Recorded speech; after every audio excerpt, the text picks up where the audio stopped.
Olá pessoal, nessa aula eu vou falar de eficiência de mercado e os dois teoremas fundamentais da economia de bem-estar, ou conhecido também como teoremas de Pareto. E no final dessa aula eu vou mostrar um pouco de curva de possibilidade de produção e alguns exemplos rápidos. Então, vamos lá para a nossa aula. Eu sou o professor Vitor Sena, esse é o período letivo especial de 2020 da Universidade Federal de Ouro Preto, do curso de Economia do Setor Público. Então, no começo da aula 2 aqui, a gente vai falar de eficiência dos mercados e vamos ver alguns detalhes sobre isso. Eu vou dividir essa aula da seguinte maneira. Vou deixar essa parte aqui 1, 2 como uma aula só, vai virar aula 2.1. A gente vai revisar os tópicos 3, 4, 5 e 6 também é uma revisão, mas vão virar uma aula só, dá para abordar eles numa única aula que eu vou chamar de 2.2. Então esse slide aqui, que é o slide da aula 2, virarão apenas 2 vídeos, tá ok? Então, vamos lá conceituar isso. Eficiência de mercado. Alocações de recursos que possuem a propriedade onde ninguém pode melhorar de situação sem que alguma outra pessoa piore são chamadas alocações eficientes de Pareto. Então guardem esse conceito aí, que é um conceito importante aqui para os economistas definirem o que é eficiente ou o que é eficiência. Então a gente vai usar essa eficiência de Pareto o tempo todo ao longo do nosso curso, tá? Tanto na parte 1 quanto na parte 2. Então é interessante vocês guardarem bem isso, guardarem bem esse conceito. O princípio de Pareto se baseia em valores individualistas. Sempre que uma mudança pode fazer um ou mais indivíduos melhorarem sem piorar nenhum outro, ela deve ser adotada. Então, a gente chama isso também de melhoria de Pareto. Tá? Vocês podem pensar como o mercado como um instrumento de perseguir melhorias de Pareto. Né? Todo mundo perseguindo melhorias de Pareto consegue alcançar uma situação eficiente de Pareto, onde não é possível melhorar mais nenhuma pessoa sem piorar alguém. Vou ilustrar mais esse conceito, deixa eu usar aqui a aula em branco. Então nós temos dois conceitos aqui. Primeiro, que é melhoria de Pareto, ok? E o segundo, que é eficiência de Pareto, tá, ok? Eles estão relacionados, mas não são a mesma coisa. Então prestem atenção para não confundir um com o outro, tá? Eficiência de Pareto é o segundo conceito aqui. Bom, a gente pode pensar uma economia de mercado como a todo momento procurando melhorias de Pareto. Melhoria de Pareto é uma situação que você pode melhorar pelo menos um indivíduo sem piorar nenhum outro. Então, melhoria de Pareto é quando você agrada a todos ou pelo menos a algum indivíduo sem piorar ninguém. Tá? Eficiência de Pareto é quando você, para melhorar alguém, precisa piorar pelo menos uma pessoa. Né? Então, ocorre que na eficiência de Pareto a gente tem trade-offs. Eu melhoro só piorando alguém. Né? Na melhoria de Pareto você não tem trade-off. Todos podem melhorar de situação. A gente vai falar mais disso ainda nessa aula e na aula 2.2. Bom, eu gosto de comparar essa situação aqui, antes de falar de oferta e demanda, gosto de comparar essa situação como um quadro de horários, por exemplo. Pensa aí num quadro de horários com todos os dias da semana, tudo bem? Então, vamos começar aqui com segunda, terça, vamos colocar só os 5 dias, né? Quarta, quinta e sexta. E vamos pensar apenas em dividir esse quadro aqui em 3 horários somente, só para vocês terem uma ideia do que é uma melhoria e o que é a eficiência de Pareto. tá? Então suponha que nós temos três indivíduos aqui, tá? Então o indivíduo que eu vou representar em azul tem essas preferências de horários, tá legal? E sexta de noite. Eu posso colocar aqui manhã, tarde e noite. Ok? Vou fazer outra cor aqui para representar outro indivíduo. Deixa eu fazer de vermelho. Então, o indivíduo vermelho prefere esses horários daqui. Quinta de tarde e digamos que ele também prefira sexta de noite. Tá legal? E um terceiro indivíduo que tem o seguinte horário. Ele prefere sempre de tarde. Vamos pôr o que ele prefere aqui também.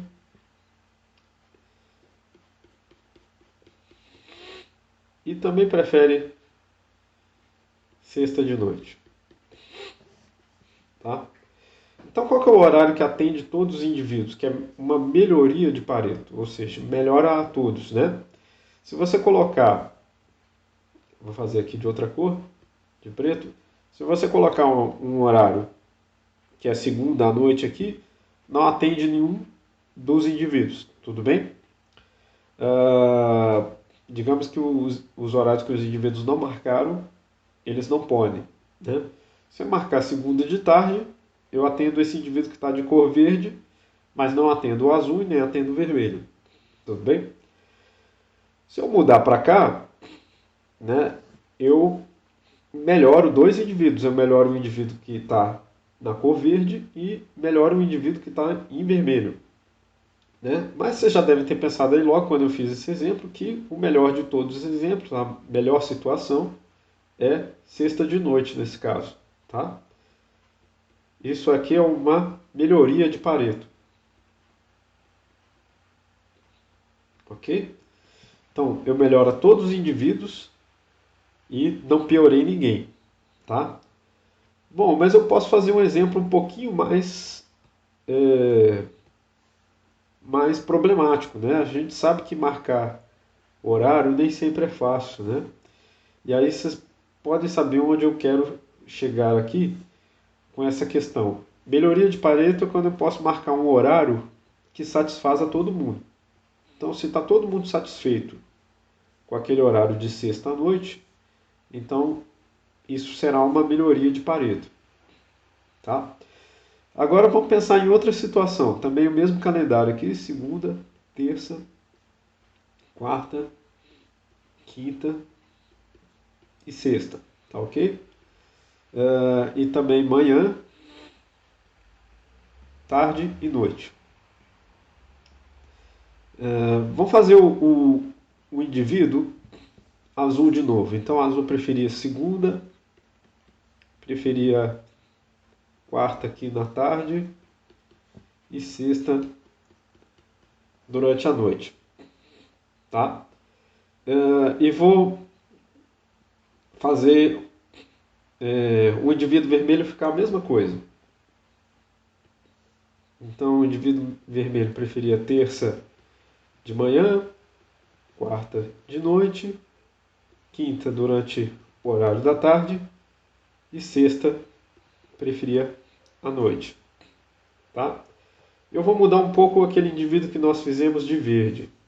Vou falar que ele só pode de tarde todos os dias. Esse indivíduo aqui, vespertino, só pode à tarde. Ele pode na quarta e na quinta à tarde, e na sexta ele também pode à tarde. Bom, vamos ao seguinte. Qual que é a dificuldade aqui? Vamos colocar aqui o horário, antes de perguntar, né? Aqui, digamos que o horário já esteja decidido, já esteja aqui, para ficar mais fácil da gente analisar esse exemplo. O horário está sexta de noite. Porém, agora com esse indivíduo, com esse calendário que o indivíduo verde fez, né, ele não está satisfeito com esse horário da sexta à noite aqui. Né? Então, isso aqui deixou de ser uma melhoria e deixou de ser. Nesse caso aqui de cima, ele era até eficiente de Pareto, mas depois eu vou explicar isso. Mas nesse caso aqui de baixo, esse horário de sexta-noite já é eficiente de Pareto e eu não consigo promover melhorias de Pareto, tá? Então isso vai ser interessante para a gente analisar as mudanças aqui. Então, se nós estamos sexta de noite, eu posso mudar e melhorar a utilidade do indivíduo verde mudando para quinta de tarde. Tudo bem? Então, nesse caso aí, pensando em termos de utilidade, a utilidade do indivíduo verde melhorou. Tudo bem? E a utilidade do indivíduo vermelho continua na mesma, porque ele também pode. Vou colocar uma barrinha aqui para indicar que continua na mesma. Ele também pode naquele horário de quinta de tarde. Porém, quem piorou aí nesse caso foi o indivíduo que está de azul, porque ele não pode quinta de tarde. Repara aqui que eu não marquei azul para o indivíduo de tarde. Então lembra que a melhoria de Pareto eu teria que melhorar pelo menos um, sem alterar a utilidade dos outros. Se você pensar em termos de utilidade, fica bem fácil de entender esse conceito. Tá, ok? Mas aqui no caso eu não posso, né, mover de sexta-feira à noite para quinta de tarde. Ok? Também não posso me mover, ou não posso mover esse horário, de sexta de noite para quarta de tarde. Nesse caso, repare só, o indivíduo verde continuará tendo um aumento de utilidade, porque ele saiu de um horário que ele não podia para um horário que ele pode agora. Né? E o indivíduo vermelho agora que perde utilidade. Né? Ele saiu de um horário em que ele podia, que era sexta-noite, para um horário que ele não pode mais. Tá? E o azul fica indiferente nessa situação, pois ele pode nos dois horários. Né? Então essa questão de combinar o horário, por exemplo, né, eu sempre dou como exemplo de eficiência de Pareto. No caso, todos esses pontos aqui que eu marcar de preto são eficientes de Pareto. Tudo bem? Porque para sair desses horários aqui marcados para algum outro, eu tenho que piorar alguém. Por quê? Eficiente de Pareto é a situação que eu não consigo promover melhorias de Pareto. Então, a relação entre eficiência de Pareto e melhoria de Pareto é essa. Quando eu estou numa situação eficiente, é que eu não consigo promover melhoria. Se eu consigo promover melhoria, é porque eu não estou numa situação eficiente de Pareto. Interessante esse conceito, não é isso? No ponto eficiente, vamos escrever isso. No ponto eficiente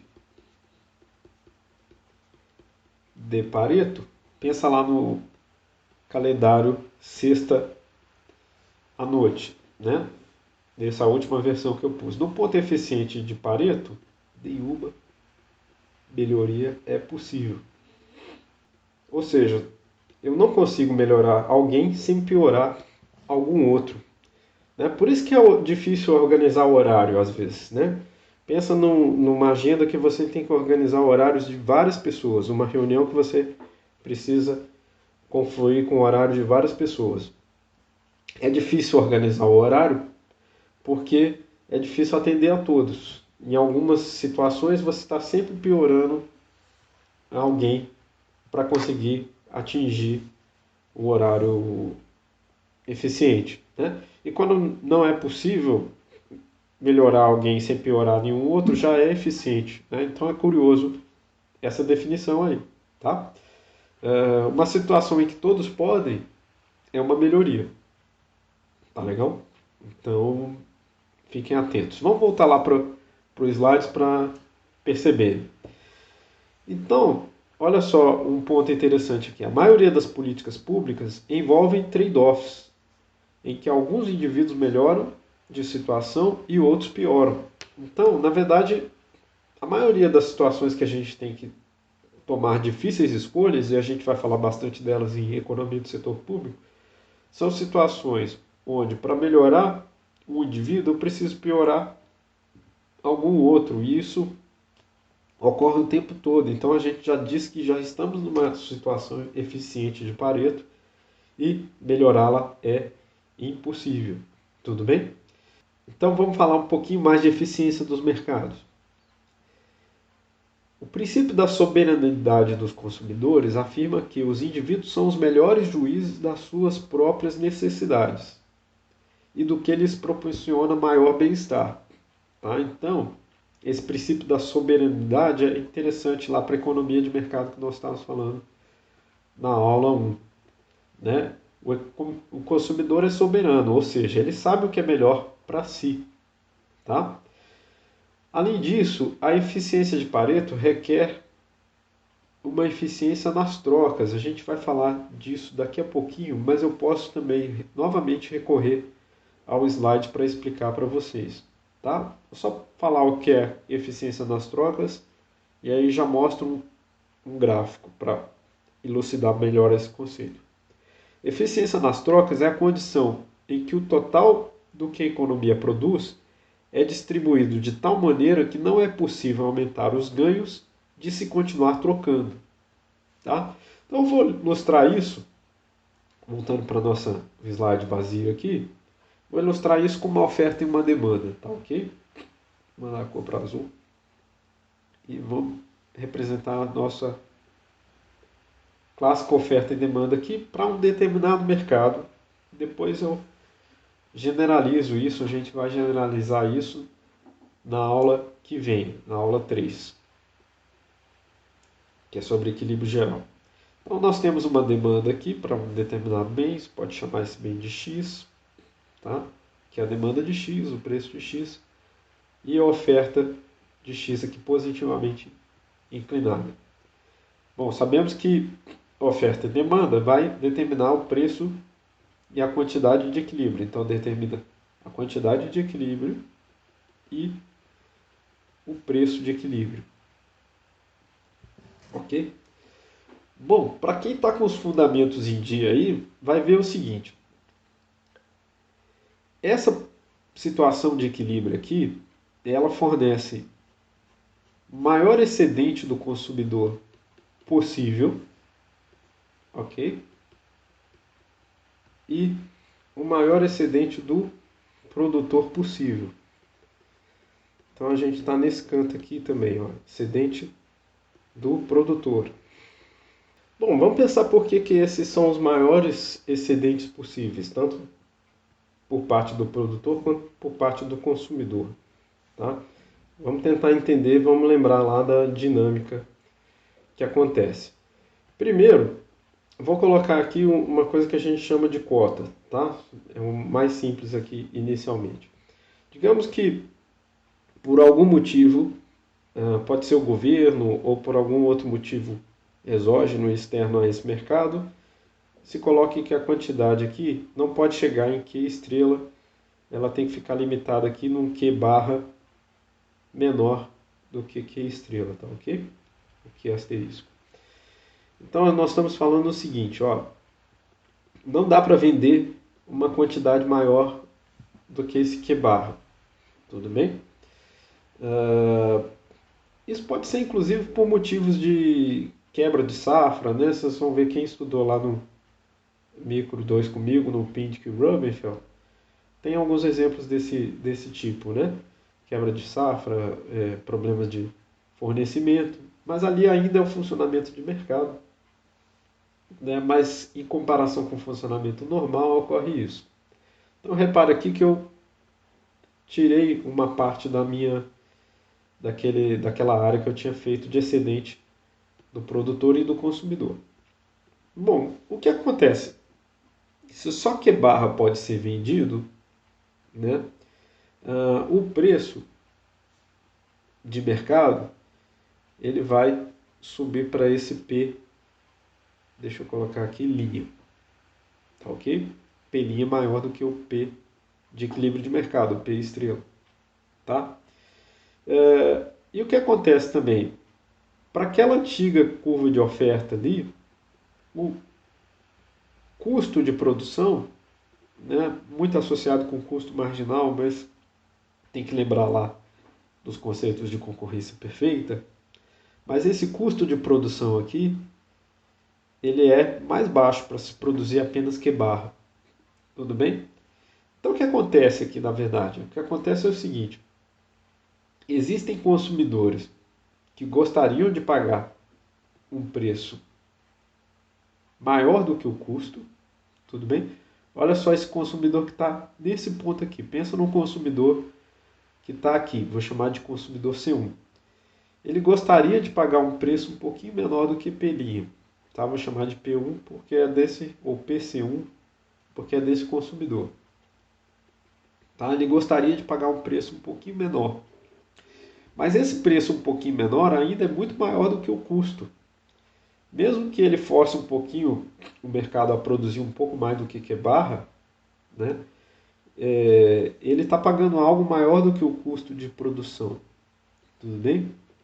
Então, quer dizer, para o produtor ofertar a um preço PC1 é vantajoso, né? Porque PC1 é maior, vamos escrever aqui, ó, PC1 ainda é maior do que o custo marginal de se produzir aquela quantidade. Tudo bem? Digamos que é uma quantidade aqui Q1. Tá, okay? Então, existe consumidor ou existem consumidores dispostos a pagar um preço maior do que o custo.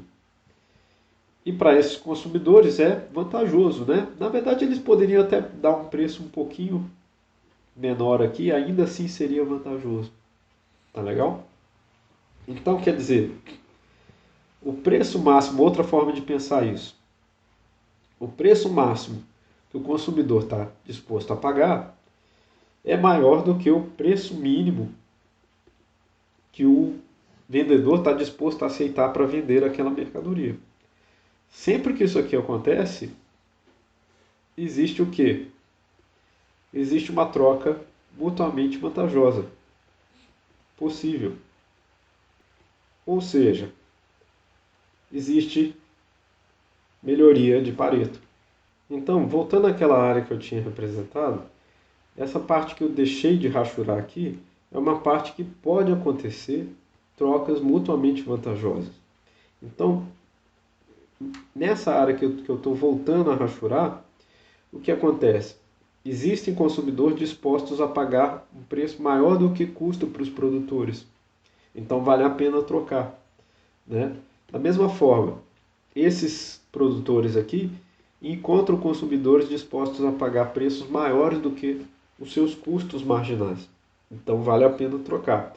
Então essa área que eu acabei de fazer e vou circular aqui de verde para ficar bem mais visível, é uma área que pode ocorrer melhoria de Pareto. Então, se pode ocorrer melhoria de Pareto, lembra que eu falei que o mercado é um sistema que está sempre procurando as melhorias de Pareto? Se podem ocorrer melhorias de Pareto, o mercado vai procurar ofertar isso, quebrar essa barreira, entrar em equilíbrio. Tá, ok? Então, uma segunda forma de visualizar isso pode ser da seguinte maneira. De novo, oferta e demanda. Demanda por X e oferta por X, de X. Né? Aqui encontramos o preço de equilíbrio, quantidade de equilíbrio. Bom, vamos colocar uma outra restrição aqui, muito comum também. Digamos que o governo coloca um preço máximo aqui, e esse preço máximo, né, não pode passar desse patamar. Tudo bem? Então, digamos lá que ele coloca um preço para gasolina que não possa passar de R$ 2 o litro. Tudo bem? Só para dar um exemplo aí. Então, se o preço da gasolina não pode passar de R$ 2 o litro, o que vai acontecer? Muita gente vai demandar muita gasolina. Então, os consumidores aqui, em termos de demanda, vão estar aqui em QC. Tá ok? E os produtores, na verdade, não vão ofertar essa quantidade toda. Depois a gente fala deles aí para mostrar o que vai acontecer, né? Mas lembra, aqui a situação de equilíbrio era a situação de maior eficiência possível, né? A gente tinha esse excedente do consumidor e tínhamos esse excedente do produtor. Ok?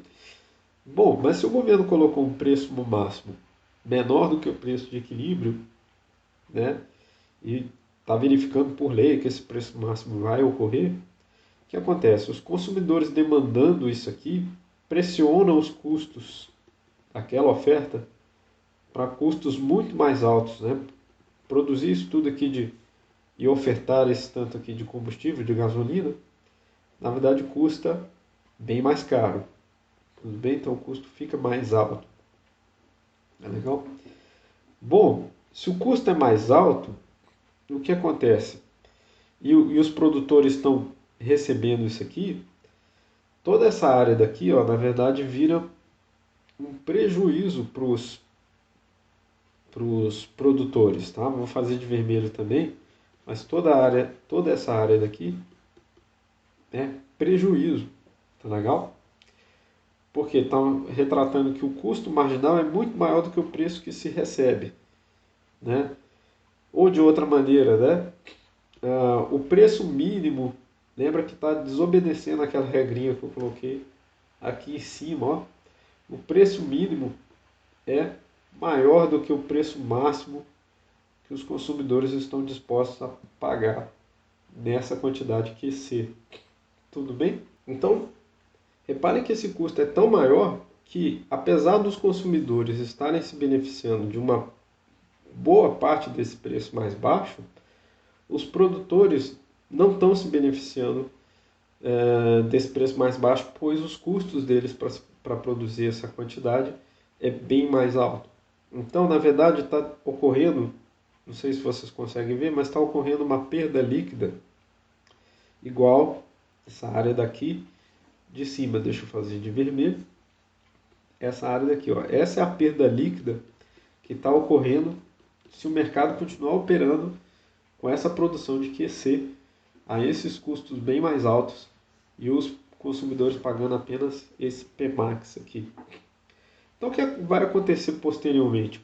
O que provavelmente vai acontecer posteriormente é que os produtores vão deixar de produzir aquela quantidade mais alta, né? Ou então, nem se eles foram obrigados a tanto, eles vão conseguir produzir. A quantidade provavelmente vai reduzir, tá? Não dá para dar certeza que a quantidade vai reduzir para esse parâmetro aqui, mas novamente a gente chega num equilíbrio ineficiente, né?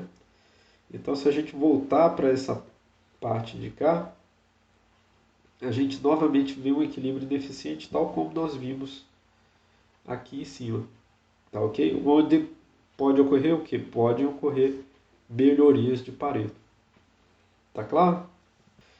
Então vamos lá, eu preciso falar dos conceitos finais aqui. A gente vai falar ainda na próxima aula também de eficiência na produção e eficiência na composição do produto. Esses conceitos são importantes para a gente entender. Então são 3 tipos de eficiência, todas elas relacionadas com a eficiência de Pareto. A eficiência das trocas, a eficiência da produção e a eficiência da composição do produto, tá ok? Então vamos ver aqui rapidamente os 2 teoremas fundamentais da economia de bem-estar. Vou falar mais deles um pouquinho na aula que vem. Mas o primeiro teorema da economia de bem-estar diz o seguinte: na ausência de falhas de mercado, qualquer economia competitiva é eficiente. Então, se existe a concorrência perfeita, existe aquele modelinho ali de oferta e demanda, tal como eu estava representando para vocês, e existe ele para todos os mercados possíveis, né? A gente vai falar de equilíbrio geral também. Qualquer economia competitiva alcança a eficiência. Por quê? Porque você está procurando melhorias de Pareto e de sucessivas melhorias de Pareto você alcança a eficiência econômica, aquela situação onde não é possível melhorar mais nenhum indivíduo sem piorar nenhum outro. Tá? O segundo teorema fundamental da economia de bem-estar é o reverso dessa conclusão do primeiro. Tá? Ele fala também na ausência de falhas do mercado, qualquer equilíbrio eficiente pode ser alcançado por uma economia competitiva.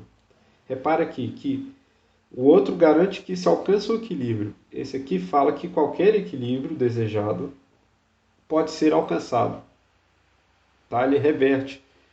Primeiro eu parto do equilíbrio e tento ver se a economia competitiva consegue alcançar aquele equilíbrio em particular, dadas as dotações iniciais apropriadas. Então, ele também requer dotações para se alcançar aquele equilíbrio.